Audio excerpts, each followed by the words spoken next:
Welcome all to our session on discussion with a guest in the course Digital Accessibility, where we are exploring technology, accessibility, and different types of inclusive design through the lens of our variety of guests. So our guest today is Professor Volker Sorge. He's a leading researcher whose work sits at the fascinating intersection of artificial intelligence, accessibility, and maths. And he's a professor of document analysis and accessibility at the University of Birmingham. And he's also an adjunct faculty at IIT Delhi. His research has transformed how we make scientific and mathematical content accessible.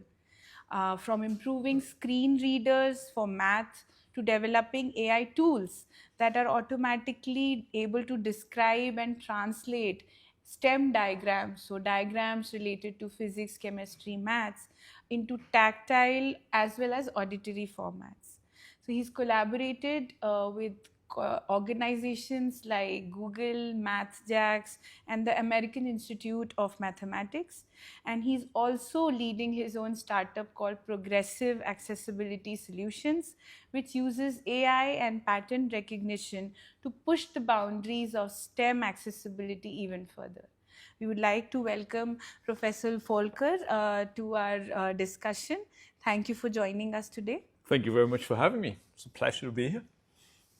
So probably we would like to start with some of your journey and the beginnings and what inspired you to get into accessibility. So you've studied maths, computer science, as well as philosophy. That's quite a unique mix. How did this blend of disciplines shape the way you think about accessibility and technology? First, I wouldn't really say that it's a very unique mix because philosophy is underlying most of these scientific subjects anyway.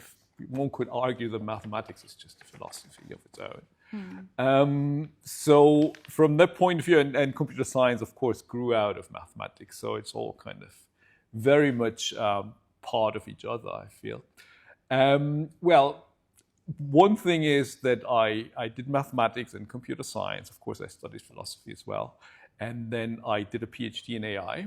That was in the early 2000s. I finished my PhD.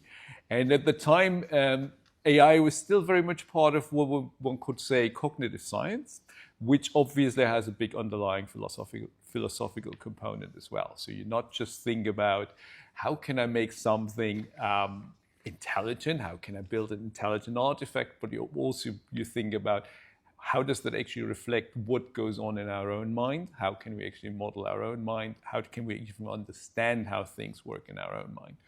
And from that point of view, if you ask me to what extent this pertains to accessibility, well, reception of particular visual phenomena was always something I was quite fascinated by.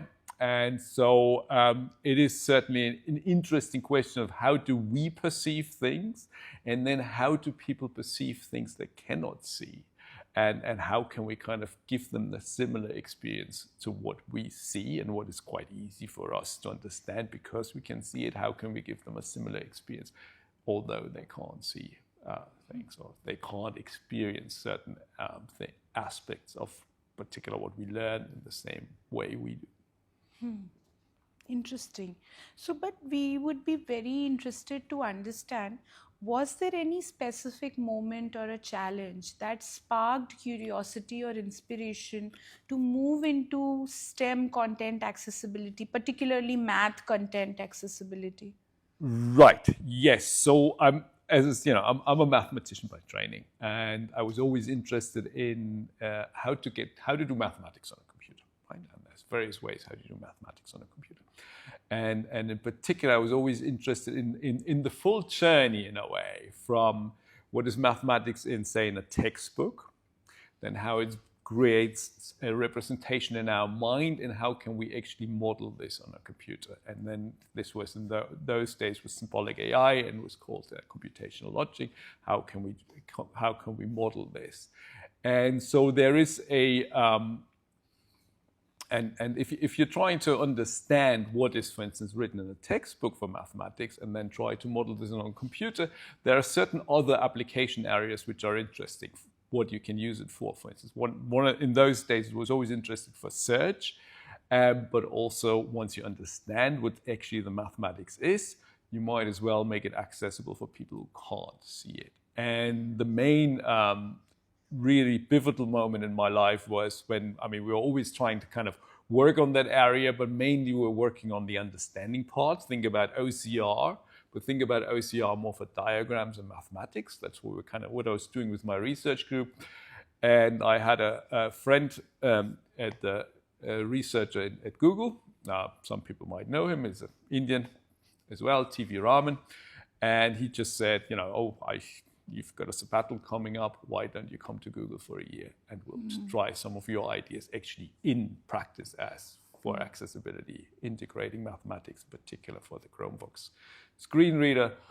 And that really then changed my journey entirely, because from then on, the focus on accessibility for me became much stronger. And it's also, honestly, a much more rewarding subject in the end. Definitely it is. So you mentioned that about your sabbatical at Google and your work to integrate accessible maths models in Chromebox.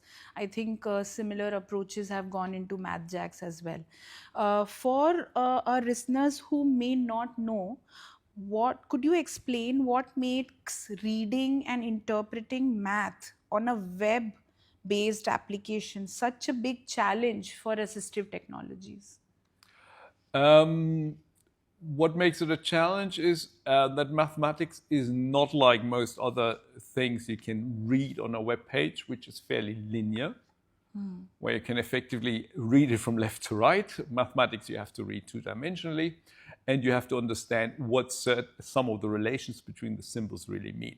If you just kind of print the mathematics, regardless whether it's on a screen, i.e. on the web, for instance, or on a piece of paper, these relations are not really there. Right? So if you think about, how do we define relations between letters and words, for instance, you've got spaces between words and you might have the occasional punctuation and so on and so forth. That gives you an idea of sentence structure and so on.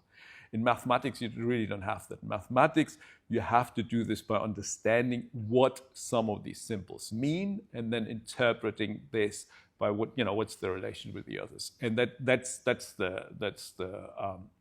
challenging bit. So if you see, say, an F with an open parenthesis and then something afterwards, is that F a function application, or is this F just multiplied to something in parenthesis, or is this F a group element?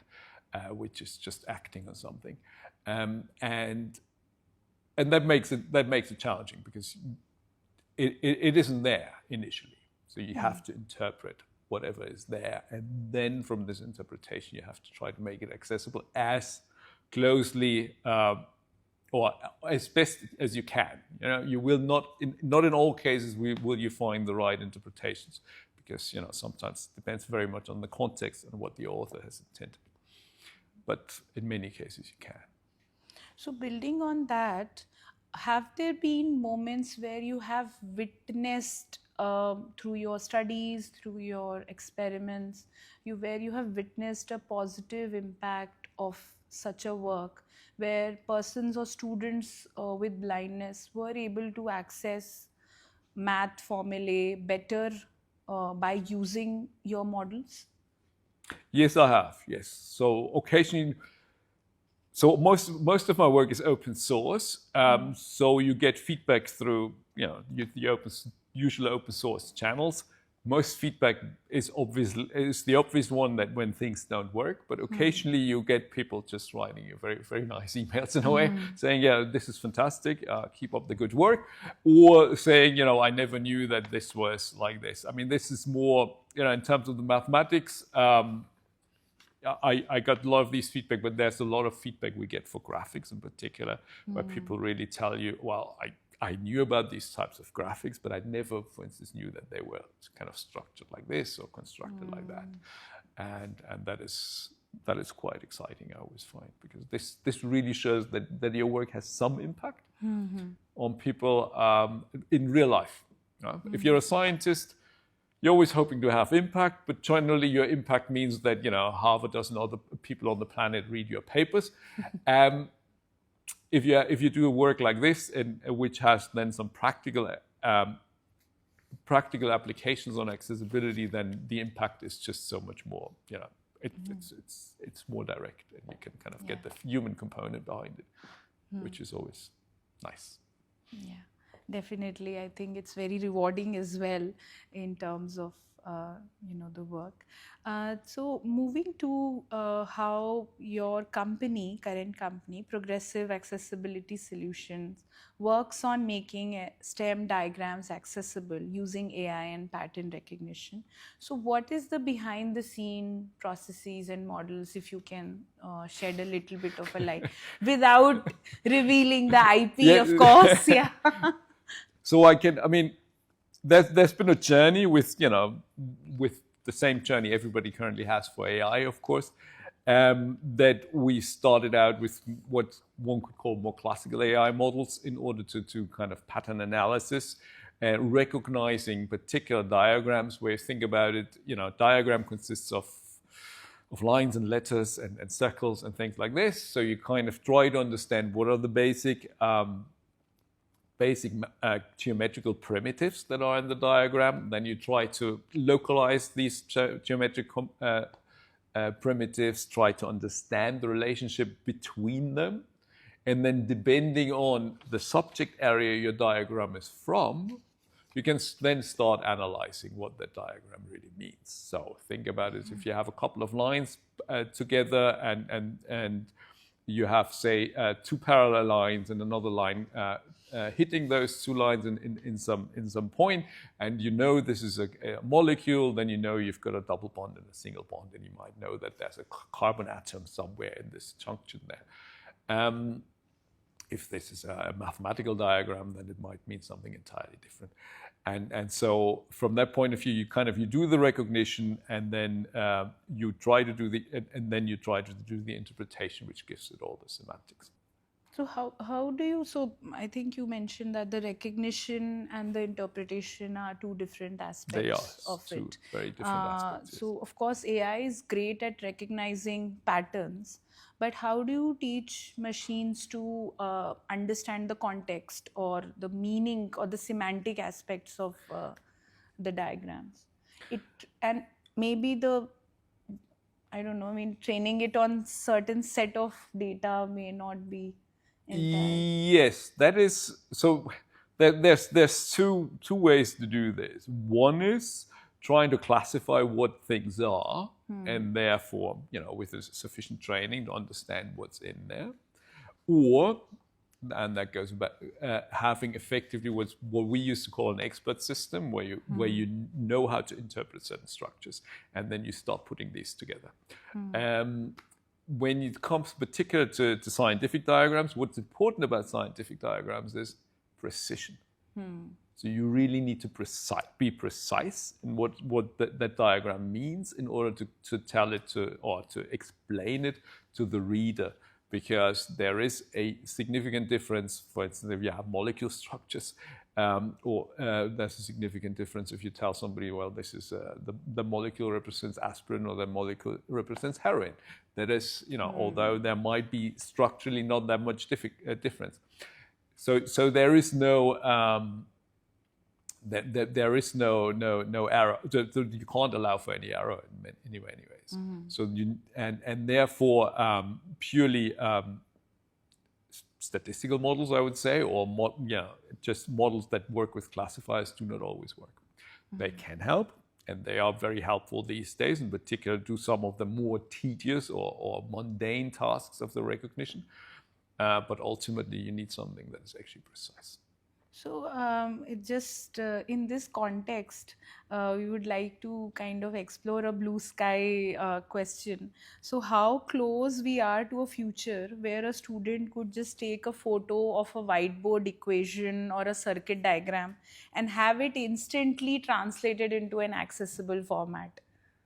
How close are we to that future? Closer than 5 years ago, I would say. So we've done quite a bit of experimenting with taking images from whiteboards, etc., working with color and all of these things. There is, so we are pretty close to taking images from whiteboards and making them into very good graphics, which we then can analyze. When we're talking about making this instantaneous, if we allow for a little lag of a couple of seconds, then we're probably close. If we're allowing for no lag or very, very little lag, and if you want to have it really instantaneous, so it's like you get the same reading experience as a person in the classroom can actually see what's on the whiteboard. I think we'll be getting there eventually, but right now it's still it's still a bit of way off, in my opinion. But that might change tomorrow. Who knows what the next AI model does? I mean, that's. So I think you did speak about how the models that you have been working on add audio kind of a layer to all of these diagrams as well as equation in order to explain it to a person who's visually impaired. Are you also exploring tactile feedback or haptic feedback? Yes, we do. Not haptic, no. Haptic, I've never worked on haptic. So we do explore tactile feedback, in particular for graphics. I think it's important that people have multimodal access to it. Just listening to a graph or listening to a diagram is not generally sufficient. And having the experience of being able to touch something to actually understand, what the boundaries of something are or what the corners are, or having a 3D way of putting together a 3D model of a molecule, for instance, is really, really helpful for students. But there's a certain synergy between the two. So, for instance, one particular pivotal moment for my work on chemistry was when we gave chemistry students at a school for the blind in the UK. They were chemistry students. They were GCSE at those days. At that time, they were 10th, 11th grade, and they were kind of stepping through molecules that they've never seen before online, just listening to them, stepping through them, understanding what the different components were, and then correctly building them in what's called molymots, which are effectively 3D, balls and double and single bonds you can stick together, and then and getting that right. And that was really something where I noticed, yes, audio descriptions of diagrams can be very, very helpful, but putting them together with other things like tactile feedback, with models and so on and so forth is certainly something that's important.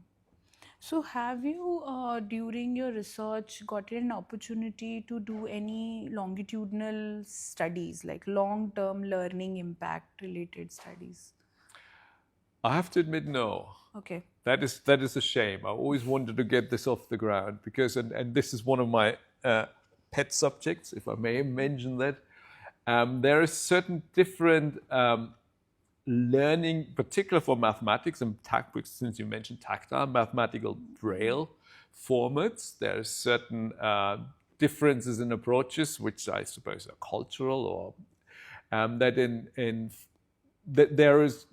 In many countries, there is particular math dialects, braille dialects for mathematics, right? Which are generally quite difficult to learn, and therefore add an additional learning curve, in my opinion. Which math is already hard, and then learning it and special braille for it as well is even harder. And there's a couple of European countries in particular where they now start teaching.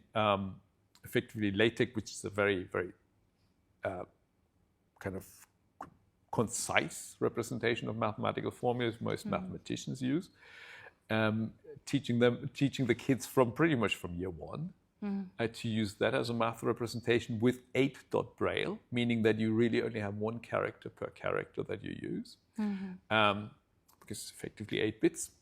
And I would love to have a longitudinal study around, does that really help? in terms of will more children learn mathematics, and will they learn it easier, better, and faster than if they have to also learn an additional mathematical Braille dialect. That would be something I've always fascinated. But otherwise, I'm afraid no. Not. We're currently trying to do something a bit more longitudinal. We started working at a school in Hyderabad, Deafness School for the Blind, and with a colleague of mine, Neha Chadraf, and we're trying to. So we just spent a week there working with them on tactile math graphics, as well as audio, as well as online drawing for mathematics. And now Neha will go back every week there and continue with these studies, as well as teaching them some of these techniques. And hopefully I'll be back in 6 months' time, and we'll do another study and see whether this is at all work and helpful. So you have worked with several global organizations, which are like private organizations. Along with, you've also worked on the MathJax consortium. So do you recognize, and how would you like to tell our audience what is the power of open source, and how the mindset in such organizations like a Google versus a MathJax consortium differs? Right. So first, before as a disclaimer, I would say, even while I worked at Google, I worked on an open source project. So Chromebox was fully open source. The maths part, which I did in Chromebox, was open source, and that allowed me then, once I had left Google, to actually continue using this as a separate system, open source. So therefore, I don't think I can really tell you much about the mindset with respect to these things, but the only thing I can tell you about the mindset is that open source systems tend to live longer, I think, because if a company changes directions and the product is being culled, or the product is being terminated effectively, then whatever you put into that product, or what is gone, and or will no longer be maintained, or it's being made open source and somebody else on the outside can maintain things. And so from that point of view, that is, for instance, why I'm very happy that I kind of, after I left Google, I extracted my math part out of Chromebox into a separate system, because therefore it's still alive today, and now it effectively works with MathJax, but also other systems. And whereas Chromebox has gone through 2 different iterations, then I suppose it is now, I don't know, dead, I suppose. But so what would you suggest that open source ecosystems such as MathJax or NVDA, all of those, how can they, what role do they play in driving accessibility, or the agenda of accessibility in the tech world? I think they play a crucial role. I think open source in general plays a crucial role in the development of software, because it simply is a way for people, not only for people to drive new and innovative technologies forward, but also for people to get involved. And I think that is important, that the bigger the ecosystem is, for people to get involved with, means that you actually can grow a community faster, and that you're no longer depending on a single player, which can kind of shut things off within from one day to the next, which is always a risk. Particularly if you're working with, obviously if you're doing something for profit, if the profit goes away, then the system will die. Whereas you can see that for a lot of these systems, that they still open source systems will be around for a lot longer. There are certain drawbacks to it. The thing is that one thing about open source is, of course, it's free, right? People can use it. Depending on the license, you can use it in your for-profit product, you can use it in a non-profit product, and so on. That gives, on the one hand side, gives opportunities for open source to kind of grow and also get sponsorship, as we do, for instance, in MathJax, as well as get people an income and a living out of their open source system, because they are the maintainers, or some people are the maintainers, and some people are using it, and they might put some money into it, and so on and so forth. On the other hand, the other issue is that many people who are using open source think it's free, so all the maintenance has to be free as well. And that is a bit, so when you notice, and we notice that in particular as the maintainers of MathJax, is that there might be multiple systems involved in why things go wrong, but the first people complain to is the open source product, because we should fix this now, although the real problem lies with the non-open screen reader or the non-open browser or something like this. So that's always a bit frustrating, I suppose, but that's part of open source.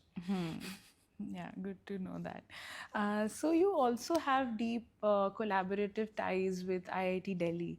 How do you see the role of Indian institutions and other institutions in the global south in driving accessibility research at a global or worldwide level? That is a very good question, and I should probably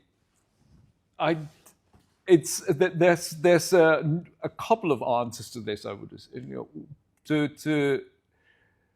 in terms of innovation and in particular in terms of kind of progress, I think what's interesting in the global south is that it is unfortunately still low resource, and so it gives a good opportunity to develop accessibility or also just general assistive technologies that can help people without breaking the bank, without kind of going over the top, because there is a lot of need, and therefore there is a need to get things to people that cannot necessarily afford a very, very expensive solution as you can in other parts of the world.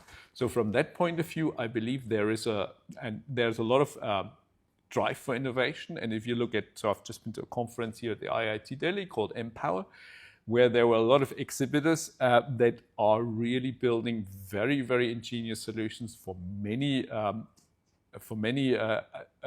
assistive or accessibility problems, which are really, really good, but also not over the top and overly expensive. And the other thing is, of course, why in particular India is a good example of where new accessibility research can thrive, is because many things are new here in a way. They haven't been so accessibility, in the industry of accessibility exists for many, many years, in particular in the US, in Japan, and in Europe, and so on. So there are certain drivers in there which kind of like to preserve the status quo. I see. Whereas here, you have a chance to actually learn from all these mistakes. And there, in particular, when it comes to STEM and math accessibility, there has been many mistakes over the past, in my opinion, at least.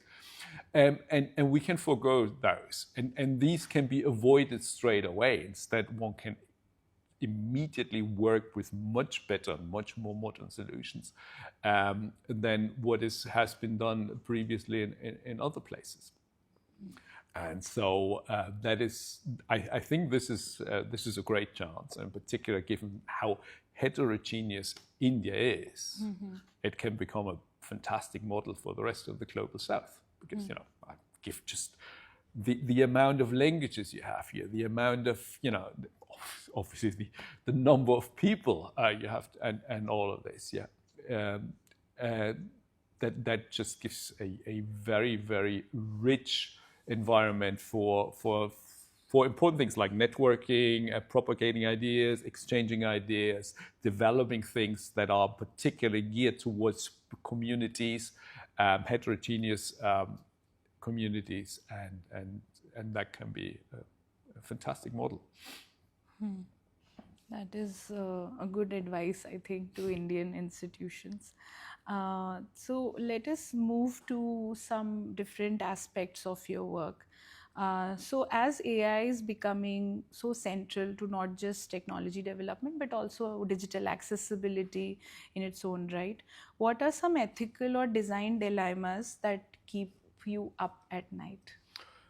One thing I'm worried about in many ways is that AI is being dominated by a few players, and that is worrying because think about it. If particular AI for accessibility, you want a way to have an AI system which helps you not just while you're a student, not just while you're in this particular class, but something that will help you over time, that will adapt to your special needs, that will grow with you over the years, and that will help you then in your later life and in your professional life and so on and so forth, and kind of cater especially to your needs.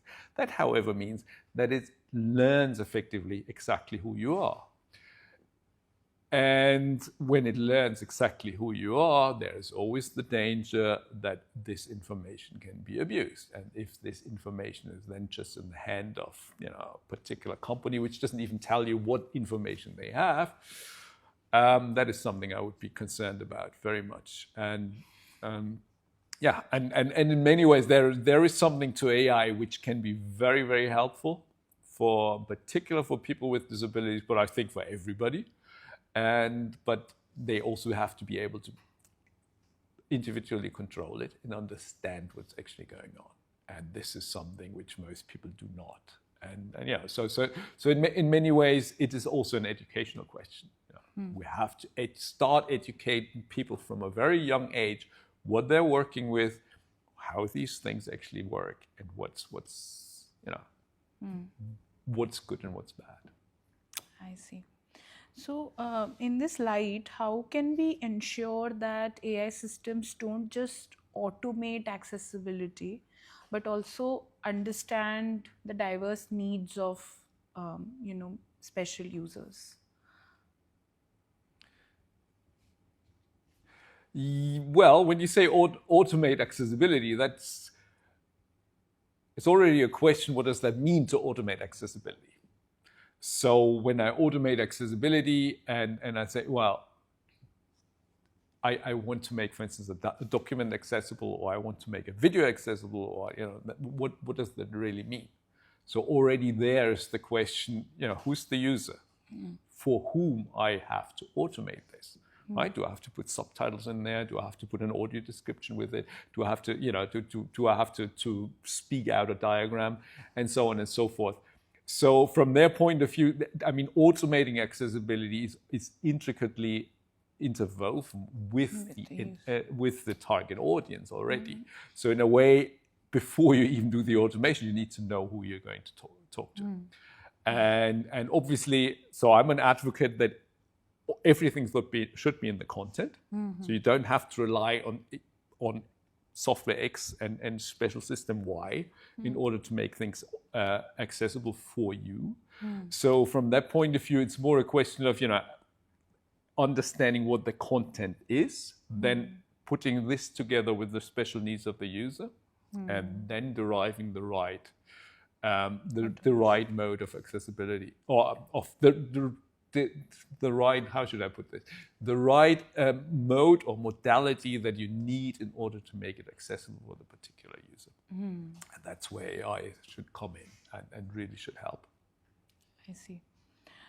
Good to know all of that. So, but many of our listeners who are early career researchers and designers, what advice would you give them if they want to enter the world of accessible AI or document analysis?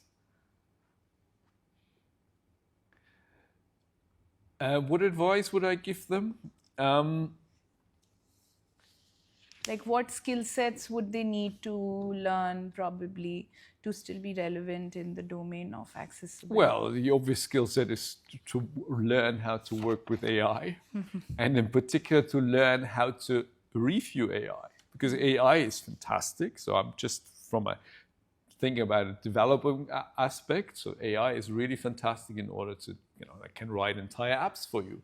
But you need to be able to actually understand what it has written in order to be able to review it and really understand whether it makes sense for your particular concern. So from that point of view, what is still important is to learn the basics of your respective trade.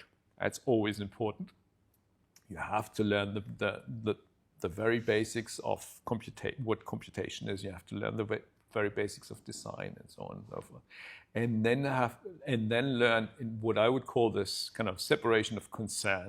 What is the content? What is the styling? What is what is the computation? What is the functionality, and so on and so forth.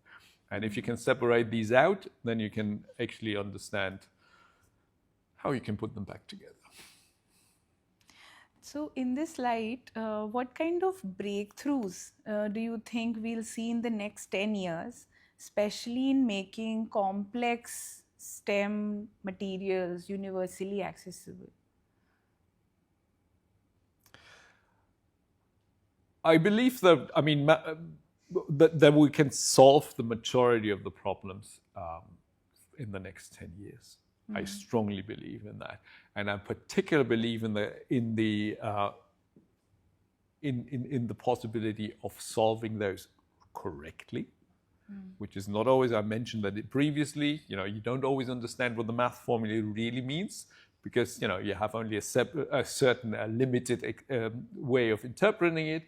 But given that you have the AI systems around that can interpret, for instance, the context in which a formula lives, or the context in which a diagram lives, or the entire scientific discipline that has led to the design of the diagram, that means that actually all this knowledge put together will allow us to actually fully understand that and therefore explain it properly to readers, as well as allow us to generate additional modalities out of things. Think about, you want things 3D printed straight out of the box, and you want things, I don't know, you want things tactile straight out of your research paper, and all of these things, I believe, should be possible. But there is certainly still a lot of work to be done for that. But in the next 10 years, I believe that certainly. It's ambitious, but maybe not that ambitious. Probably, maybe already in the next 5 years we can get to some of these things. So finally, your company is called Progressive Accessibility Solutions. What does the term progressive accessibility mean to you personally? I would read it differently. Not the accessibility is progressive, but the solutions to the accessibility problems is progressive. Okay. So the progressive solutions are things that I've started using technology like SVG on the web and various other things in order to make things accessible on a level that hadn't been done before.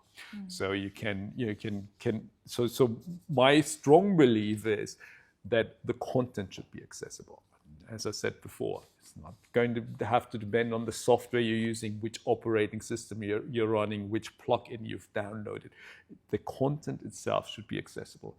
So the progressiveness about it is to get as much content and as much information and as much semantics into the content and its representation as possible in order for diverse systems to be able to then exploit that and make it accessible for a diverse audience. And that, I think, is progressive. Or it was when I founded the company, which is already a few years back. Good to know that.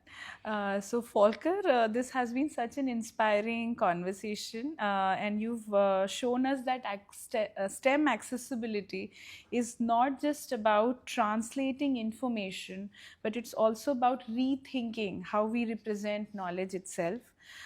So from making mathematical notations readable by machines to teaching AI to see and describe diagrams, your work really bridges logic, design, and compassion. So before we wrap up, if our listeners want to learn more about your work or follow your latest projects, where can they find you?